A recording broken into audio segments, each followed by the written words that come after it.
Yo, you guys, this is Blacklist the Abyss, and you're watching my review for Naruto chapter 671. And this one picked up right where it left off, with Naruto learning that he's the reincarnation of Ashura. Alright, and he's actually not surprised about this at all. As a matter of fact, not only was he able to figure out that he's the reincarnation of Ashura, but he also knows that Sasuke is the reincarnation of Indra. And he's actually known since the Five Kage Summit, the Five Kage Conference. That's how long it's been since Naruto's known that there was something special about Sasuke, there was something about Sasuke where he had to be the one to fight Sasuke. That Ashura-Indra bond just could not be broken, alright? In case you're wondering, that was actually built up in chapter 488. Alright, I'll even read the exact page for you because parts of it were put in the chapter, but not all of it. It starts off with Neji asking if Sasuke was that weak after the Five Kage Summit and his fight with Danzo, why didn't he just finish him off then? And that's when you have that panel with Sakura saying, oh, well, Madara was there too, so it wasn't that easy. And then Kiba comes in and says, you still shouldn't have just let him get away. Naruto, you're strong. You're the hero that defeated pain. Sasuke should be no problem. That's what Naruto says. That's not true. I wouldn't have been able to defeat him. I know at least that much. Because inside of him, there's ... Alright? And then that's all that you see in this chapter this week, but it also goes beyond that.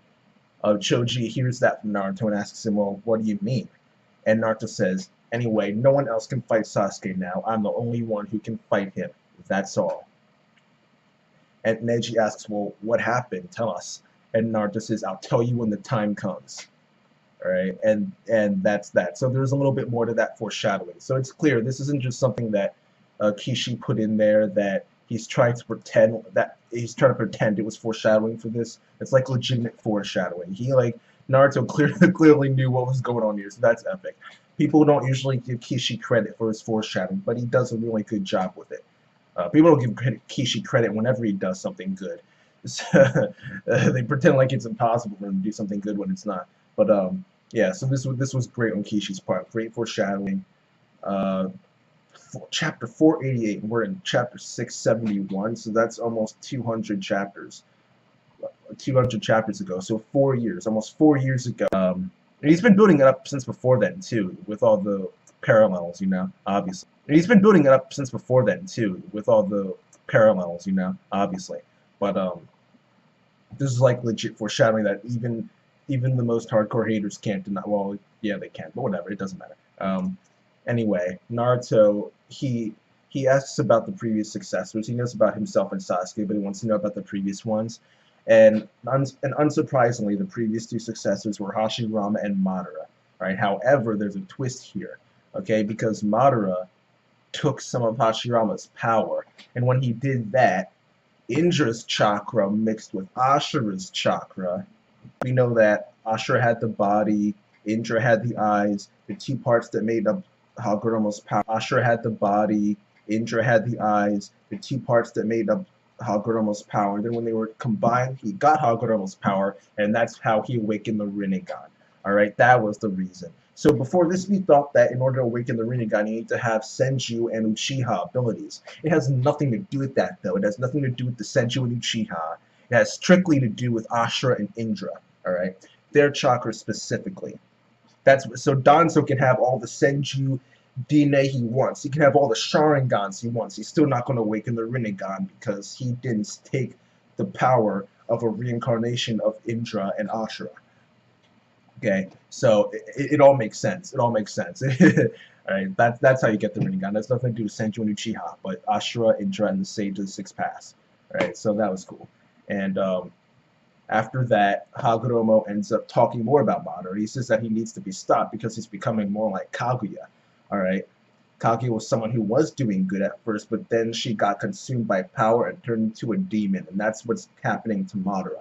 At least that's what's going to happen, alright? And he explains why Infinite Tsuki, alright? And I thought, I probably mentioned this, I probably mentioned this in a review in the past some time ago, but I thought that Infinite Tsukuyomi would have caused the extinction of humankind because when they're trapped in that illusion, they wouldn't be able to reproduce or anything like that. So all the humans there would just die, and that'd be that.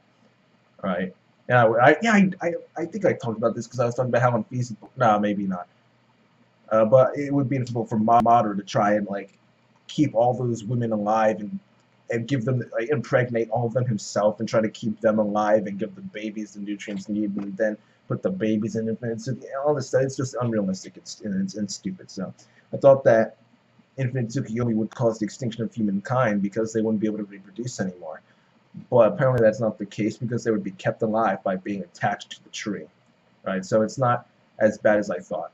But still pretty bad because, as Hagoromo explains, Kaguya had both the Byakugan abilities, and using those abilities, she created a jutsu where if all chakra is returned to the tree, it will create a new fruit, alright?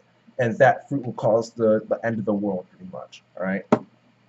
And one more thing about Kaguya, he keeps referring to Kaguya as their mother, as Intra and Asha's mother, rather than his own. I thought that was interesting.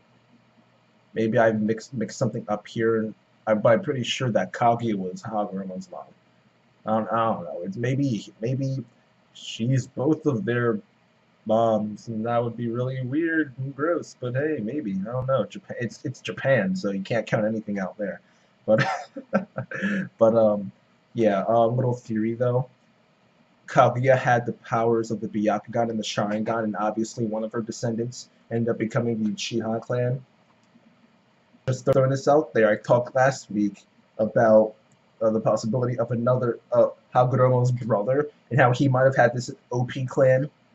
Maybe Hagoromo's brother and his descendants ended up becoming the Hyuga clan, right? Who knows? Maybe.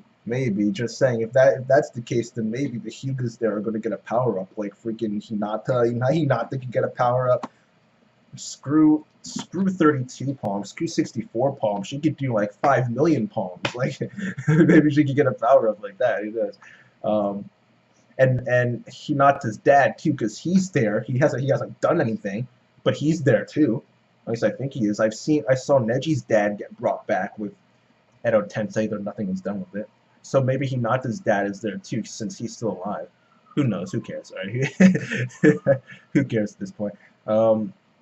Yeah, just a little theory. But after that talk, all that talk about Kaguya, all the tailed beasts show up.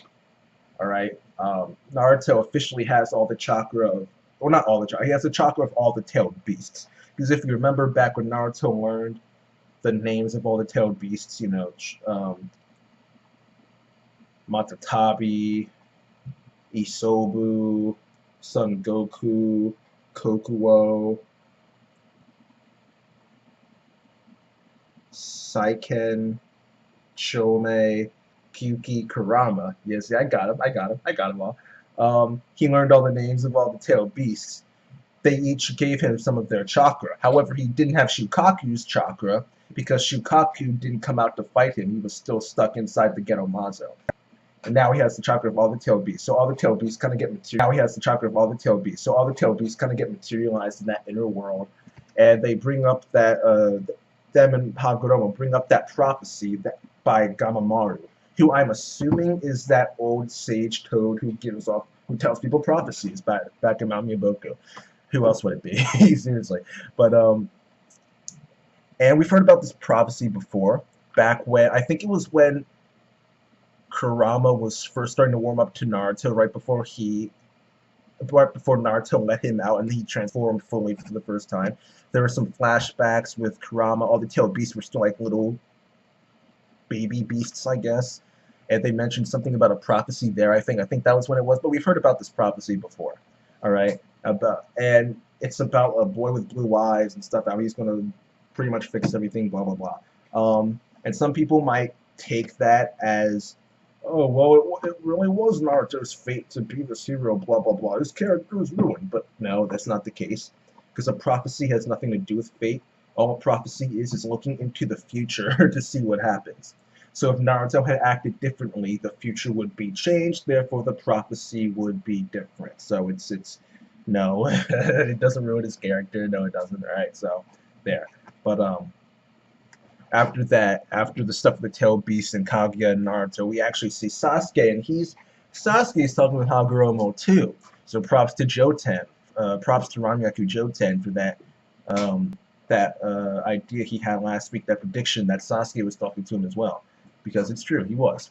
And both Naruto and Sasuke end up receiving power from Hagoromo.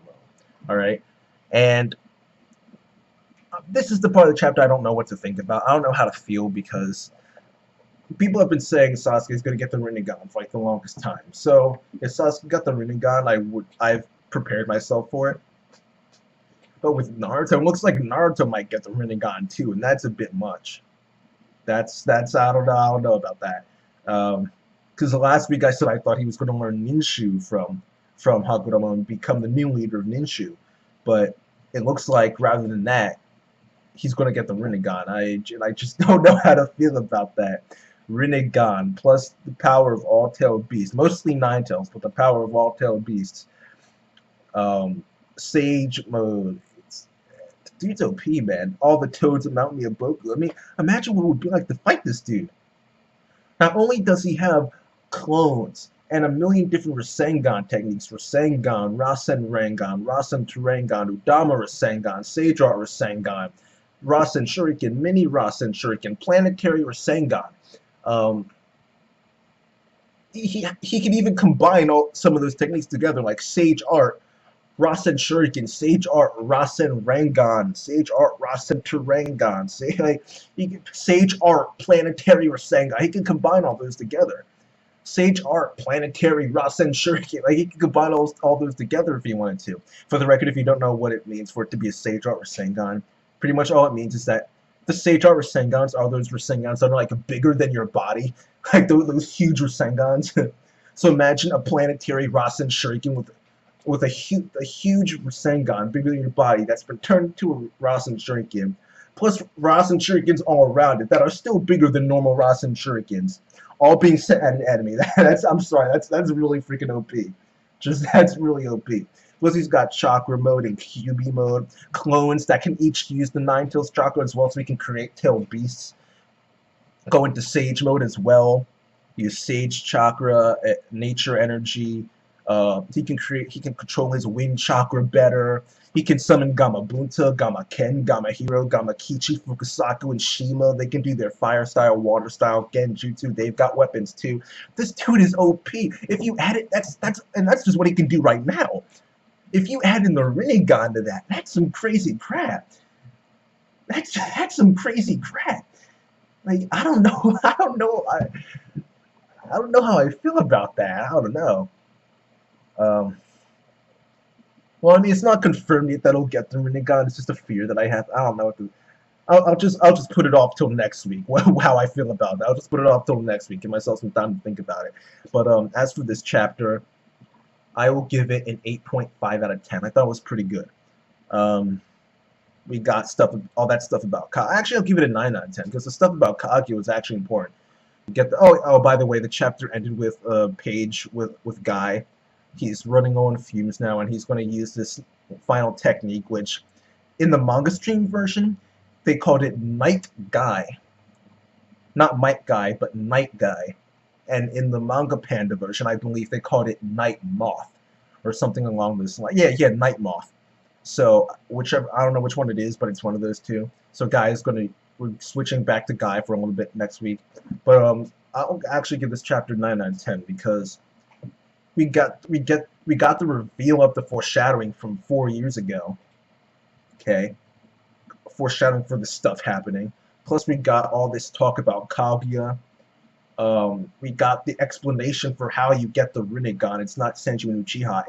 It's Ashura and Indra. We got stuff about Infinite Tsukuyomi and what will happen if it actually takes place, if it's activated with the new fruit being created and stuff like that.